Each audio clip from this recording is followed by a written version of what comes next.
வர்ஷினியோட அம்மாவும் அவங்க ஃப்ரெண்டும் உடனே கிளம்பி வராங்க. இசையோட நிச்சயதார்த்தத்தை கெடுக்கணும், அவங்களுக்கு காது கேட்காதுன்றதை சொல்லின்னு சொல்லிட்டு நேராக வராங்க. சுபத்ரா வெளியவே நின்றுட்டு இருக்கிறத பார்த்தோன்னா உடனே சொல்லிடலான்னு யோசிக்கிறாங்க. இல்லை சொல்லணும் நம்ம தான் இதை பண்ணணும், தெரியாத மாதிரி பண்ணணும்னு யோசிக்கிறாங்க. உடனே ஒரு லெட்ரு எழுதி வந்துட்டு அவங்கக்கிட்ட கொடுத்துடலாம் அப்படின்ற மாதிரி பிளான் பண்ணுறாங்க. ஒரு ரூம்குள்ளே போயிட்டு லெட்ரு எழுதிடுறாங்க.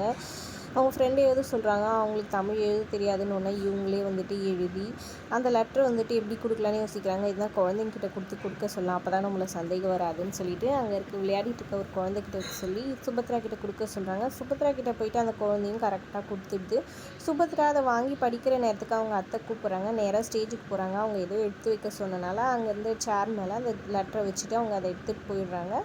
இந்த லெட்டரை பாட்டி கரெக்டாக பார்த்து என்னது இதுன்னு பாட்டி எடுத்து ஓப்பன் பண்ணி ஒரு வரி படிக்க ஆரம்பிக்கிறாங்க. அதுக்குள்ளே அந்த பேப்பர் பறந்து போயிடுது. பறந்து இப்படி அப்படியும் வந்துட்டுருக்க, ஐயோ பறந்துச்சேன்னு இவங்க 2 பேரும் வேடிக்கை பார்த்துட்ருக்காங்க. நேராக அது வந்துட்டு விஷால்கிட்டே போயிடுது. சரி விடு, மாப்பிள்ளை பார்த்தானா அவங்க அம்மா பார்த்தானா, எப்படி இருந்தாலும் இது நின்றா போதும்னு வெயிட் பண்ணுறாங்க. விஷால் எடுத்து படிக்கிறதுக்குள்ளே அவங்க ஃப்ரெண்டு அதை பிடுங்கி வந்துட்டு கீழ்ச்சி போட்டுடுறாரு. இதெல்லாம் எதுக்குறா, நீ நிச்சயதார்த்தத்தை நிறுத்துற வழியை பாருன்ற மாதிரி சொல்லிடுறாங்க. இங்கே பட்டம்மாவுக்கு வந்துட்டு மயக்கம் தெளிஞ்சிது.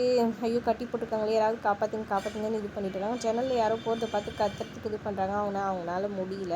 இன்னொரு பக்கம் இங்கே இசை பிளான் பண்ண மாதிரி அந்த ஜாதகம் இதுவும் எடுத்துகிட்டு வராங்க. எடுத்துகிட்டு வந்து பார்த்தா அந்த ஜாதகம் வந்துட்டு இவங்க பொருந்தி போகிற மாதிரி அதே ராசி இது தான் இருக்குது.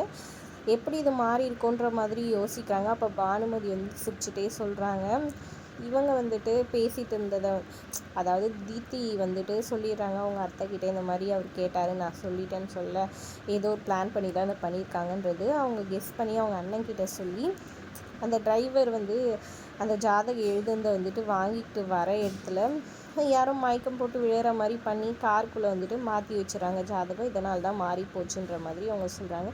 இசை இதுவும் இதுவாகிடுச்சு, இப்போ என்ன பண்ணலாம், ஏதாச்சும் பண்ணணுன்றமேன்ற மாதிரி ஒரு பக்கம் யோசிச்சுட்டு இருக்கிறாங்க. கரெக்டாக அதுக்கு ஏற்ற மாதிரி வந்துட்டு அந்த ஜாதகம் மாற்றி கொடுத்த இசைக்கிட்ட வேலை செய்கிற பொண்ணோட அப்பா வந்து மண்டபத்துக்கு வராரு. ஃபோன் பண்ணி பானுமதிக்கிட்ட பணம் வேணுன்றதை கேட்குறாரு. அவங்களும் வந்து யாருக்கும் தெரியாமல் பணத்தை அமுச்சு வச்சுறாங்க. பணம் கொண்டு போயிட்டு அவங்க பொண்ணுக்கிட்ட கொடுக்க, எப்படிப்பா இவ்வளோ பணம் வந்துச்சு, ஏது இவ்வளோ பணம் அப்படின்னு சொல்லி கேட்க, இந்த மாதிரி ஒரு கஸ்டமருக்கு போய் ஜாதகம் எழுதி கொடுத்தேன், ஒரு பொண்ணு கல்யாணத்துக்குன்னு சொல்கிறாங்க. பொண்ணா, எந்த பொண்ணு பேர் என்னன்னு சொல்லி தீப்தின்னு சொல்கிறாங்க. அப்புறம் என்ன ஏதுன்னு டீட்டெயில் கேட்க அவங்க இடம் தான் தெரியுது. ஐயோ, இந்த இசை அக்காவோட தங்கச்சிக்கு ஏற்பாடு பண்ண கல்யாணம் இதுவாச்சு அப்படின்னு சொல்லிட்டு உடனே இசைக்கிட்ட பேசணும்னு சொல்லி நேராக மண்டபத்துக்கு வந்து இசைக்கிட்ட தனியாக பேசணும்னு கூட்டிகிட்டு போகிறாங்க. இதை கரெக்டாக வந்துட்டு சிந்தாமணி பார்த்துட்றாங்க. இந்த மாதிரி போலி ஜாதகம் எழுதி கொடுத்ததே எங்கள் அப்பா தான், இப்போ தான் அவர் சொன்னார் அப்படின்னு சொல்கிறாங்க. அப்படியா, எப்படியாவது இதை நிற்க வைக்கணும் தான் பார்த்தேனே, நீ போயிட்டு உடனே அப்பாவை கூப்பிட்டுக்கிட்டு வா கையோடு அப்படின்ற மாதிரி சொல்லிடுறாங்க. இது சிந்தாமணி கேட்டுட்டு உடனே ஓடி போய் பானுமதிக்கிட்ட சொல்கிறாங்க. எப்படியும் அவரை தடுத்து நிறுத்திடுவாங்க. இவங்களும் வரமாட்டாங்கன்ற பட்சத்தில் எப்படி வந்துட்டு வர்ஷினியை இவங்க ராகவையும் சேர்த்து வைக்க போகிறாங்க. இல்லை என்கேஜ்மெண்ட் நடந்துட்டு ராகவுக்கு வர்ஷினியோட கல்யாணத்தை மட்டும் ஏற்பாடு பண்ண வைக்க போகிறாங்களா, இசை என்ன ஏதுன்றதை வரப்போகிற எபிசோடில் பார்க்கலாம். இதோட எபிசோட் முடியுதுங்க. வீடியோ பிடிச்சிருந்தா லைக் பண்ணிக்கோங்க.